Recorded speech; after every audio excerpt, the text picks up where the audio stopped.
restoring the past and building the future.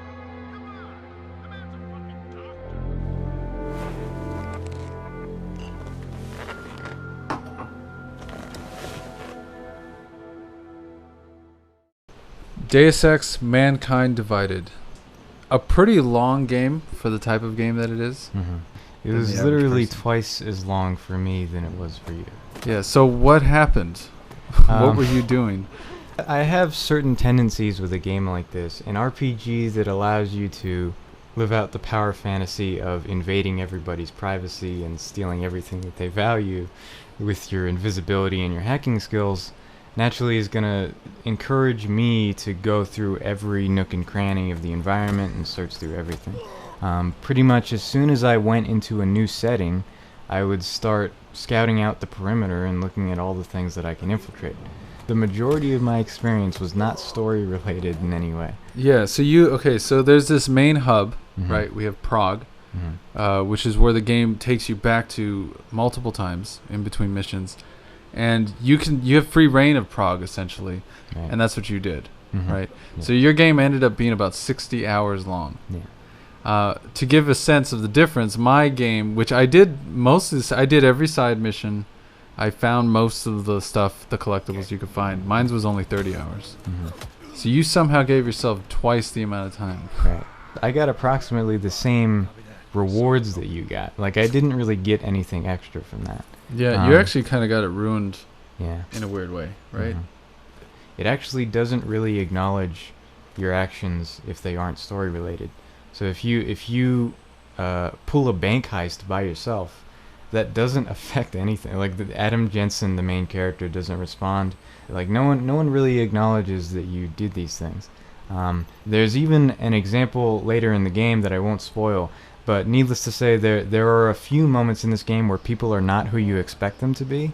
There's sort of people, double agents and things like that. And there's a moment where you can find out that a person is a double agent, and I did that by simply exploring the area around them. But Adam did not have any new dialogue options to indicate that he knew that. Like, there was no way to progress down that line of thinking. Yeah, so you're saying that in playing the game, in exploring, you ended up discovering a factor that should have been really important to the dialogue, Mm-hmm. and Adam Jensen just completely ignored it. Yeah, so it created this weird dissonance where I didn't feel like I was in touch with the character anymore. So you're like disconnected from the game world, Yeah. which is pretty important in a game like this to not have happen because the game world is such a major part of the gameplay. Mm-hmm. I went in a much more controlled way through the world. I waited for the game to guide me to each location, and then I would sort of explore within a radius of where they had guided me. Mm-hmm. So my experience was a lot smoother. This game is quite different from Human Revolution in that Human Revolution had a lot of hubs, right? Like multiple hubs that you would go to, like at least like 4 or 5 Mm-hmm. in between the story missions. And this one just has one main hub, and then you just keep going back. And it changes the pace a lot. It makes it so that hub, well, for one thing, it feels much more substantive as a Mhm. hub. It's a much bigger hub than the other ones in Right. the other games. But at the same time, it makes it fairly repetitive because you come back there and you have new abilities and you want to explore more, but you're kind of going back to the same old apartments Mm-hmm. in order to explore. So unfortunately, I don't know that the game did enough to add variety and spice to that kind of environment, because by the second time I was back there, I was sort of like, it was like I was already tired of it, and I just wanted to go to new parts of the world. I don't know about you, but the thing that I enjoy about the previous Deus Ex games, not just Human Revolutions, but the one before that and all the ones before that, is the variety in world locations you would go to. How you would go to Alaska, Mm-hmm. or you go to other different parts of the world, and how interesting those locations would look. And this one limits that quite substantially. And it's especially unfortunate that they limit it so much, because I think the story is actually really interesting in terms of what the civilians are going through, Mm-hmm. because they're dealing with being second-class citizens, Mm-hmm. right? And so you hear about these different parts of the world. You hear about this haven that's being built, and you also hear about some of the rougher areas in the world that are dealing with these augmented people and their second-class citizenship. And you want to see more of that, like actually see it instead of just hearing about it. And I think they only give you a taste of some of it.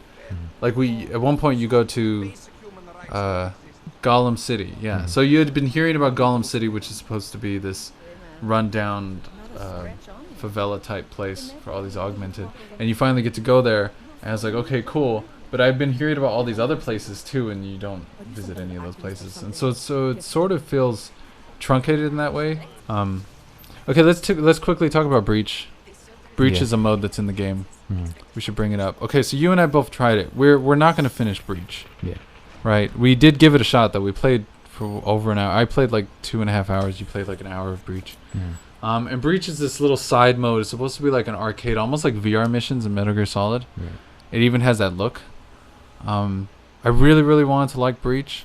Like before I played Breach, I thought Breach was going to be my favorite mode.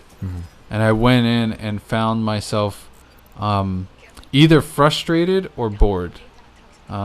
It's not like I played Deus Ex for the exploration. I feel like they really truncated that down a lot. The environments are small and cramped, and you're just, the story's not very interesting. It's like this hacker thing.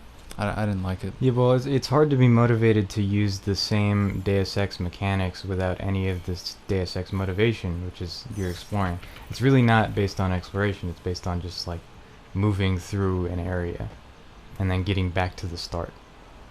That's a real shame. Yeah, it's not a highlight of the game, but the game it's just one part of it. It doesn't cost anything. Yeah, it's just an extra little mode. But you know, the moment-to-moment gameplay, right, is actually pretty good. Yeah, I think you would agree. You know, we were texting each other back and forth while we were playing, and it did sound like you were enjoying the game a lot. Yeah. At least at first. There's a lot of detail in the world. As you walk around, they have graffiti art everywhere, and the graffiti art adds to the mythos of what's going on in this world and all the troubles that people are going through. You have tons of NPCs walking around, and they each have unique dialogue. That you could, when you interact with them, they'll say something different, and they're all kind of going through something, right? And you know, the reason you even explored as much as you did is because the level design is pretty clever. You and I both had fun completely ransacking the main bank, and that wasn't even a main quest to do that. That was just, we both went into the bank and we decided, well, this is a bank, let's rob the bank. And we both did it in different ways. I know that you had your hacking abilities all the way upgraded, so you were just able to hack. And so for me, when I ransacked that same bank, I went in and I didn't have the ability to hack like level 3, 4, and 5 computers. So I could just get into a couple of offices, but then just by exploring the offices and reading as many computers as I could, I was able to slowly get passwords to other offices. So it sort of had this natural progression system to it within this open little hub, the bank. And so my experience almost felt like a Metroidvania kind of progression experience, where I was getting passwords and it was unlocking new areas, and I was slowly making my way through until eventually I was able to ransack the whole bank without needing all of the augments that you would otherwise assume you would need, right? And so that's actually really fantastic level design. I think there's some really good examples of great level design in this game. And the level design continues, right? Like there's a lot of really cool, there's these apartment complexes, and like you have to try and figure out how to get into different homes and stuff. And if you don't have hacking, then some of the ways you do that is like by going through the window or like by finding passwords other places.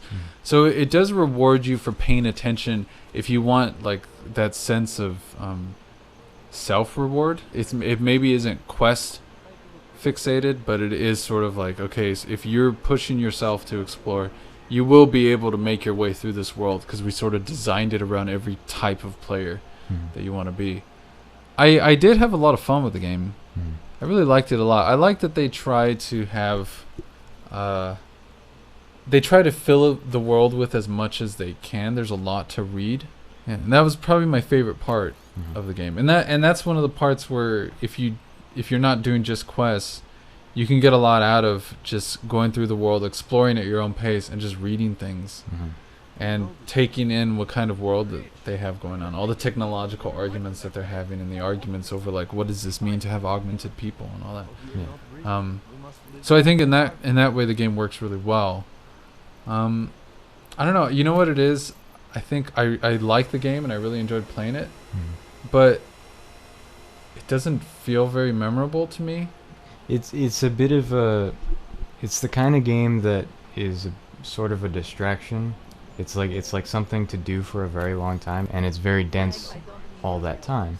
But yeah, it's so much density that I think it's hard to grasp onto any one memory that is particularly that like represents the game.